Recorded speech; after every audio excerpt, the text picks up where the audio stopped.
Okay, well, it's a class I never thought I'd teach, to be honest with you.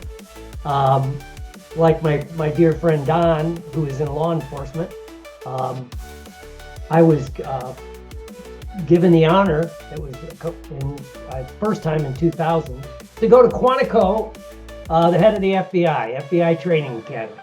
And I got invited for a lot of various reasons, but they were taking a lot of the NLP techniques and hypnosis techniques, and they were doing it for hostage negotiation, they used to call it. Now it's crisis negotiation, and also behavior profiling, right?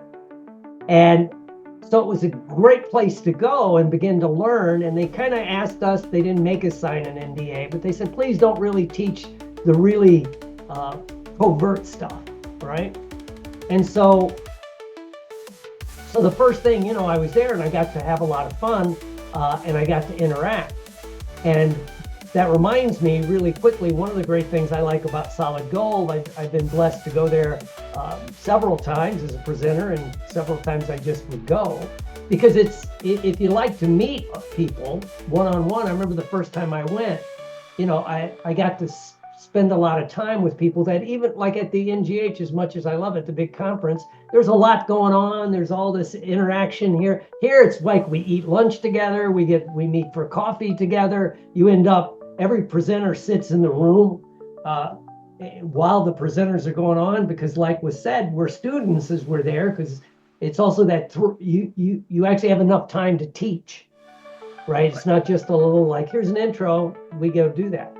So, which ties into like one of the things I learned at the FBI, and I heard everybody here kind of mention it, which is the FBI is a great training organization on skill building, right? And how do you build a skill? You have to practice it.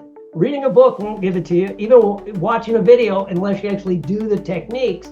So I'm hearing everybody say, we're not only gonna show you how to do this, we're gonna have them break up and go and do this. And the topic of deception detection and behavior profiling, secrets of the FBI and the CIA, which is something that people find fascinating. So if you want to sit through Dan and Dr. Kate's class on, give a presentation, if you kick an idea out that you're going to teach people the secrets of the FBI and the CIA, that'll usually get business people involved, right? So what I'm going to do is I started teaching this a little bit last year, and I'm going to because there's more info out there, but it's the bad info. A lot of times you get the bad info, and a lot of us here can remember when NLP got famous back in the 80s and 90s. They always say, if you look up to the left, you're doing this. If you look up to the right, you're telling a lie. It's like, well, no, that's not how it works, right? Especially like for police officers, right? Because if anybody here has ever been pulled over, right, you're probably your eyes are bouncing around a lot, right? Because you're nervous. You're like, did I speed? Was I doing this? Was I doing that? So it doesn't, that's a very minor thing. So we're gonna skip the stuff that doesn't work. And what I like to say, this class I'll be teaching, it's kind of like, I always say when you learn NLP and now it's integrated with hypnosis, things like visual, auditory, kinesthetic, the words you're using, that's the first level. And then like mirroring and matching and magic words and some of that, which I'll go over really quickly.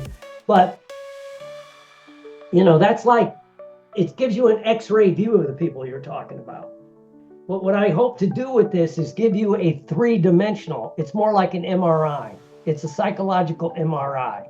It's not just visual, auditory, kinesthetic, toward, away from, some of the things that we know, which is powerful beyond belief. They don't even, as a psychologist, I could tell you, they don't even teach this to 90% of the psychologists out there. But when you step into deception detection, what really works, what's going on when somebody is being deceptive, and basically they always stress it's about being stressful. But when you're under stress, certain things happen that you can't consciously control. And it's not the stuff that most people teach. And then with that, so I'm going to be giving out a little handbook called the Deception Detection Handbook, so you can kind of monitor it. And again, we'll be doing exercises with each other to not just see it, but when you're asking the questions and you're doing this, it's like, whoa, this stuff is really powerful. So I'll be doing the deception detection. I also teach what the FBI used to call the social needs. What really drives people. Not what we think drives people, what really drives people. And this is powerful beyond belief. So if you're given a presentation, you can kind of begin to codify parts of the audience, and you can say, okay, I'm going to do this little thing for the people that want social power. I'm going to do this little thing for people that have a pity thing going on. I want to do this little thing, and it just brings everybody in. So, I'm really excited about teaching it, right? Because, first of all, and I'll close with, first of all, as a hypnotist, I can tell you this. The general public is fascinated with what we do, right? And I did this when back 25, 30 years ago, much like Don, and I got a lot of long teeth in this field. I would do these stop smoking seminars. And I would ask, I think I asked 300 people over a course of a couple weeks when I was doing them. If I introduced myself as, hi, I'm Will, I'm a hypnotist, it had one response. But if I said, hi, I'm Will, I'm a psychologist, totally different response. The biggest being, people loved hypnosis and they would ask questions. When I said I'm a psychologist, people would back up.